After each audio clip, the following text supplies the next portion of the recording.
नमस्कार, मी पंजाब डक. नागपूर जिल्हा, वर्धा जिल्हा, भंडारा, गोंदिया, चंद्रपूर, यवतमाळ, अमरावती, अकोला, बुलढाणा ह्या परिसरामध्ये काय होणार आहे, आज चांगल्या स्वरूपाचा पाऊस पडणार आहे म्हणून हा अंदाज विदर्भातल्या शेतकऱ्यांना लक्षात यायचा.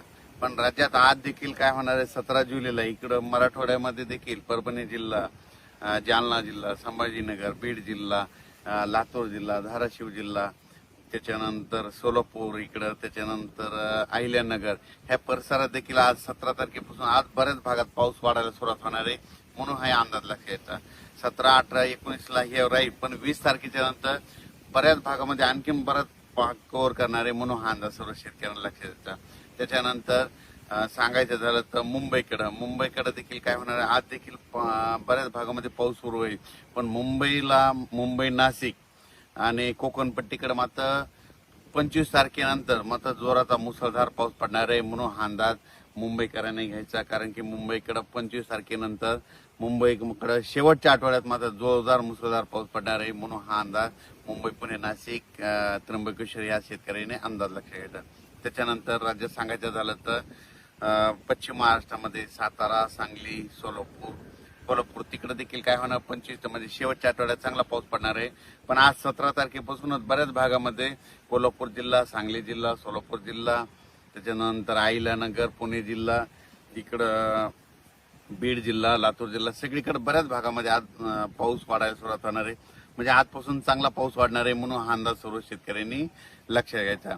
त्याच्यानंतर विदर्भामध्ये तर आज चांगला पाऊस असणारच आहे, पण विदर्भात देखील 20 तारखेच्या नंतर 20 जुलैच्या नंतर आणखी पावसामध्ये वाढ होणार आहे म्हणून विदर्भातल्या शेतकऱ्यांनी देखील अंदाज लक्षात सांगायचं झालं तर सारांशमध्ये सांगतो की आज 17 तारखेपासून ते 5 ऑगस्ट पर्यंत राज्यात पाऊस असाच दररोज वेगवेगळ्या भागात पडतच राहणार आहे आणि जे संपूर्ण जे शेतकऱ्याचे पीक आहेत त्यांना सगळ्यांना जीवदान ठरणार आहे म्हणून हा अंदाज लक्षात घेतला.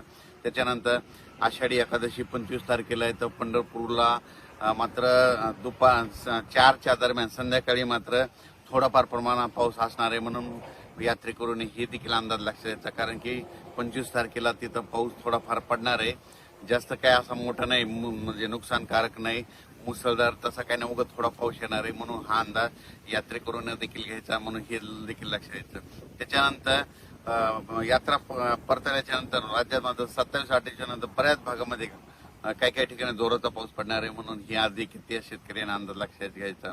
त्याच्यानंतर इकडे जळगाव जिल्हा झालं, धुळे जिल्हा झाला, नंदुरबार जिल्ह्यात देखील काय होणार आहे, आज 17 पासून बऱ्याच भागामध्ये थोडाफार पाऊस वाढणार आहे.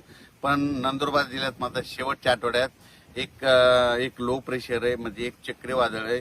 चक्रीवादळ काय होणार आहे, इकडं 22-23च्या नंतर इकडे नागपूरकडून येत असल्यामुळे नागपूर, इकडे अमरावती, अकोला असं करत मध्य प्रदेशकडे जाणार आहे.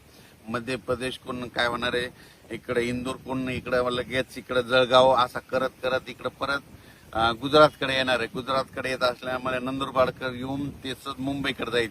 त्याच्यामुळे काय होणार, नंदुरबार जिल्ह्यामध्ये शेवटच्या आठवड्यात मात्र चांगला पाऊस पडणार आहे. मग तेच पाऊस मुंबईला देखील काय होणार आहे, 25, 26, 27च्या नंतर मुंबईकडे देखील, मुंबई इकडे बोईसर त्या परिसरामध्ये, इकडे त्र्यंबकेश्वर तिकडल्या पट्ट्यामध्ये, इगतपुरीकडे, संगमनेर, अकोला तिकडे देखील चांगला पाऊस पडणार आहे म्हणून हा अंदाज लक्षात यायचा.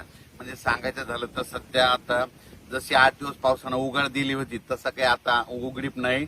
फक्त राज्यात काय होणार आहे, आज 17ला एक भाग धरला तर उद्या 18ला दुसरा भाग धरणार, पुन्हा परत तिसरा भाग धरणार, असं करत सगळीकडे राज्यात पाऊस पडणार आहे आणि सगळ्या शेतकऱ्याच्या राहिलेल्या सगळ्या ज्या पेरण्या होतील आणि सगळ्या पिकाला जीवदान ठरणार आहे आणि कोणाचं पीक काही वाया जाणार नाही म्हणून ही अंदाज सर्व शेतकऱ्यांना लक्षात घ्यायचा.